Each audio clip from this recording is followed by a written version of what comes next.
अध्याय 7 भगवत ज्ञान।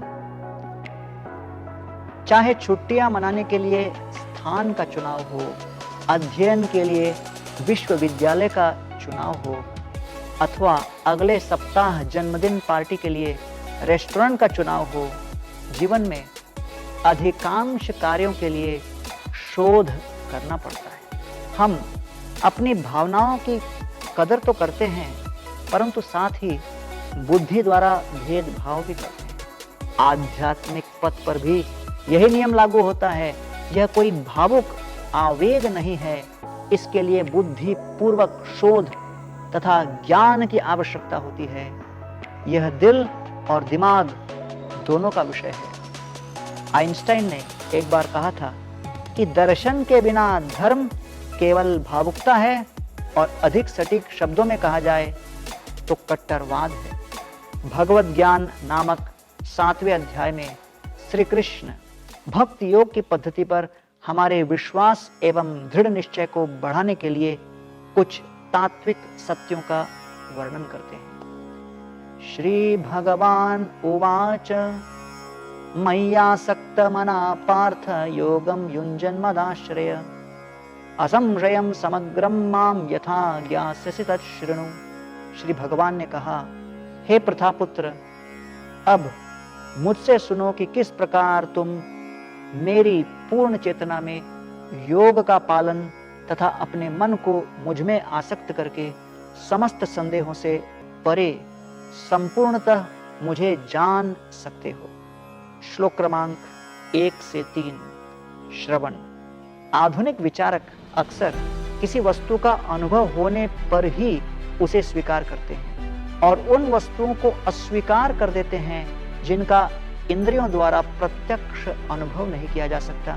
सुनने में ये तर्क संगत, निष्पक्ष तथा विवेकपूर्ण दृष्टिकोण प्रतीत होता है, परंतु इसकी अपनी सीमितताएं हैं। आप अपनी बोध शक्ति से परे वस्तुओं को कैसे समझ सकते हैं? उदाहरणार्थ, यदि आप जानना चाहते हैं कि आज रात्रि BBC 1 पर क्या दिखाया जाएगा, तो किसी टीवी गाइड को देखना सबसे सरल मार्ग होगा, और इस कार्यक्रम को देखकर आपको गाइड में दी जानकारी की पुष्टि भी हो जाती है। दूसरे शब्दों में, हम सभी उत्तरों के लिए अपनी इंद्रियों के अनुभव पर निर्भर नहीं रह सकते। किसी उच्च अधिकारी को स्वीकार करने से हमें सत्य की प्रत्यक्ष अनुभूति के नए अवसर प्राप्त होते हैं। श्री कृष्ण इस अध्याय का आरंभ इस बात पर बल देते हुए करते हैं कि सृष्टि के तथ्यों को समझने के लिए आध्यात्मिक स्रोत से श्रवण करना नितांत आवश्यक है। यह ज्ञान प्राप्ति का अवरोह मार्ग कहा जाता है। श्लोक क्रमांक 4 से 12। सर्वत्र अधिकृत आध्यात्मिक स्रोतों से सुनने से व्यक्ति को भगवान का सुस्पष्ट ज्ञान प्राप्त होता है। अक्सर लोग कहते हैं, क्या तुम मुझे भगवान दिखा सकते हो? इसके उत्तर में श्री कृष्ण धागे में पिरे हुए मोतियों का उदाहरण देते हैं। मोती हार में सुंदरता से भरे होते हैं, जबकि उन्हें संजोकर रखने वाला धागा पूरी तरह अदृश्य होता है। इसी प्रकार भगवान समूचे ब्रह्मांड की संरचना, निर्माण एवं पालन करते हैं, तथापि वे अपरिपक्व लोगों की दृष्टि से अदृश्य रहते हैं। किंतु सृष्टि की गहन जटिलताएं एवं बारीकियां स्वाभाविक रूप से किसी उच्च बुद्धि को संकेत देती है।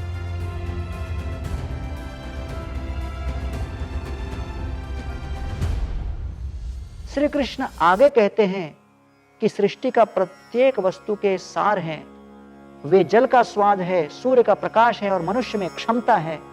इस प्रकार ज्ञान के नेत्रों द्वारा मनुष्य सर्वत्र भगवान को देखने का अभ्यास कर सकता है।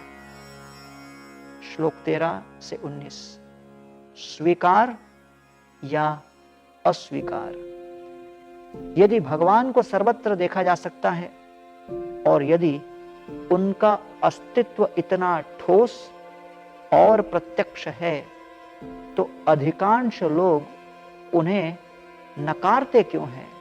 श्री कृष्ण जीवात्मा के साथ कोई जबरदस्ती नहीं करते और उसे अपना जहाज खुद उड़ाओ की तर्ज पर मनमाने ढंग से व्यवहार करने की स्वतंत्र इच्छा देते हैं। यह प्रत्येक व्यक्ति पर निर्भर है कि वह किस पर विश्वास करे।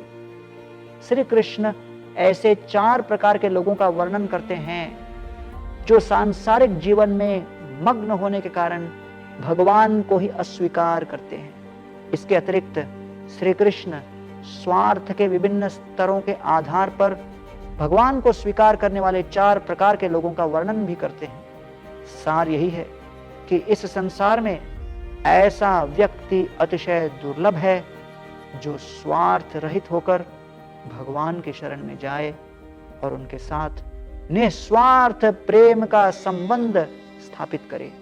श्री कृष्ण कहते हैं कि आध्यात्मिक शुद्धता के उस स्तर को प्राप्त करने में हजारों जन्म लग जाते हैं।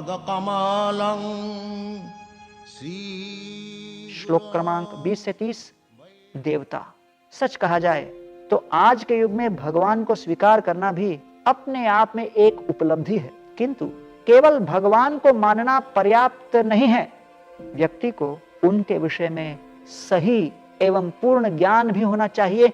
यदि आपका ऑपरेशन होने जा रहा है तो आप ही चाहेंगे कि सर्जन को उस ऑपरेशन की सभी बारीकियों की जानकारी होनी चाहिए। वह आपके जीवन एवं मृत्यु का प्रश्न है।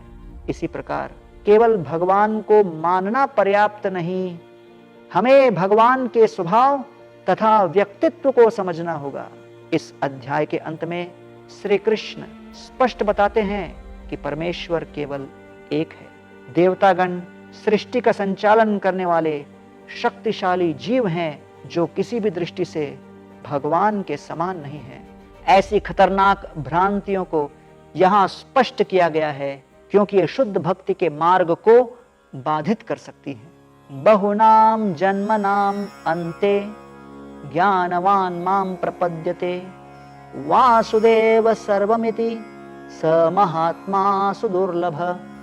अनेकानेक जन्मों एवं मृत्यु के पश्चात जिसे वास्तविक ज्ञान प्राप्त होता है वह मुझे सृष्टि की प्रत्येक वस्तु का स्रोत जानकर मेरी शरण लेता है। ऐसा महात्मा अत्यंत दुर्लभ है।